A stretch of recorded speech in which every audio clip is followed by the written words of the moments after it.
İsa çoxlu möcüzələr göstərib və çoxlu insan ona iman edirdi. İsa xəstələrə şəfa verirdi və Allahın yolunu öyrədirdi. Amma kahinlər və dindar insanlar onu sevmirdilər. Çünki İsa onların günahkar olduğunu deyirdi. Rəhbərlər İsa'ya paxıllıq edirdi. İsa'nın Allah oğlu olduğunu inanmırdılar. Onlar İsa'nı tutdular, onun haqqında şayələr yaydılar və onu döydürdülər. Tikandan düzəlmiş bir tacı onun başına qoyub ona tüpürürdülər və onu vururdular. Amma İsa onlara müqavimət göstərmədi, çünki dünyaya nə üçün gəldiyini bilirdi. İsa günahlı insanların cəzasını üzərinə götürmək üçün yer üzünə qurban kimi gəldi.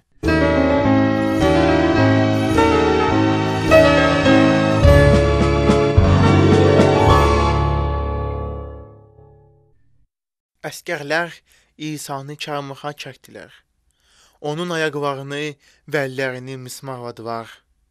Belə ağır ölüm o zaman quldurlar və cinayətkarlar üçün nəzərdə tutulmuşdu. İsa iki quldurla birlikdə çarmıxa çəkildi. İsa'nın başı üstündə belə bir yazı asdı var. Nəzarətli İsa, Yahudilərin padşahı. İsa bütün insanların günahına görə qurban oldu. Biz qazanmış cəzanı İsa öz üzərinə götürdü. Əgər biz günahlı olduğumuzu etiraf etsək və günahımızdan dönsək, Allah bizi bağışlayar. Rəbb İsa Məsihə iman et və xilas olacaqsan.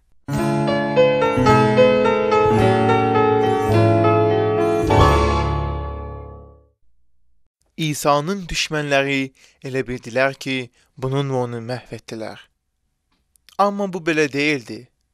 İsa'nın dostları onun cəsədini çarmıxdan çıxarıb bir qaya içində olan qəbrə qoydular və qəbrin qapısına iri daş yuvarladılar. 3 gündən sonra qadınlar qəbri görməyə getdilər. Böyük daş yuvarlanmış, qəbrin içi isə boş idi. Onlar buna təəccüblənərkən parlaq paltar geyinmiş 2 mələk peyda oldu və onlar dedilər, o burada deyil, o dirilib. İsa günahsız olduğuna görə ölümdən dirildi. İsa bugün də yaşayır və o iblisin və ölümün üzərində qələbə çalıb.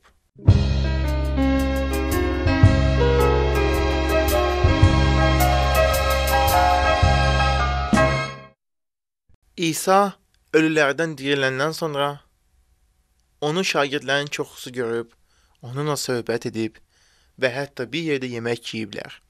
Şagirdlərindən biri Toma, əgər onun əllərində mıxvardan qalan yaraları görməsəm və mıxvarın yerinə barmaqlarımı qoymasam, böyrünə də əlimi salmasam inanmaram dedi. Şəkildə İsa'nın gəldiyini və Tomaya yaralarını göstərdiyini görürsünüz. Toma İsa'nın qarşısında yıxılıb, Rəbbim və Allahım dedi. İsa ona dedi, məni gördüyün üçün iman etdin. Görmədən iman edənlər bəxtiyardılar.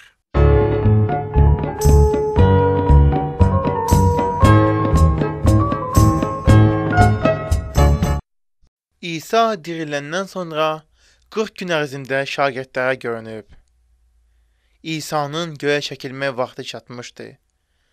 O yerdə işini tamamlamışdı. İsa şagirdlərinə xoş xəbəri yaymasını tapşırdı. İsa göyə qalxmağa başladı və tezliklə gözdən itdi. Şagirdlər İsa'nın göyə qalxdığı zaman yuxarıya baxarkən, qəflətən qarşılarında 2 mələkə peyda oldu. Nə üçün göyə baxırsınız? Deyə mələklər onlardan soruşdular. İsa göyə çəkildi. Amma o yenə göyə qalxdığı kimi qayıdacaq. O vaxt gələnə kimi İsa göydə olacaq.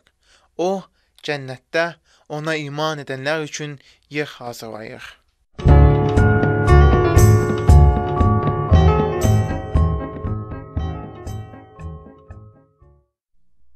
İsa Məsih çarmıx üzərində nə üçün öldü?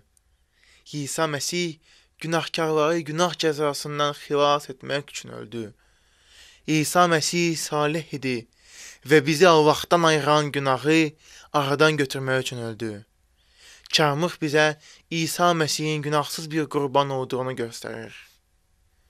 Biz İsa Məsihə iman edib tövbə edəndə Allah bizim günahlarımızı bağışlayır. İsa Məsih bizi Allahın övladları edir. Bundan sonraki şəkil İsa Məsihə iman edənin kim olduğunu başa düşməyə sizə kömək edəcək.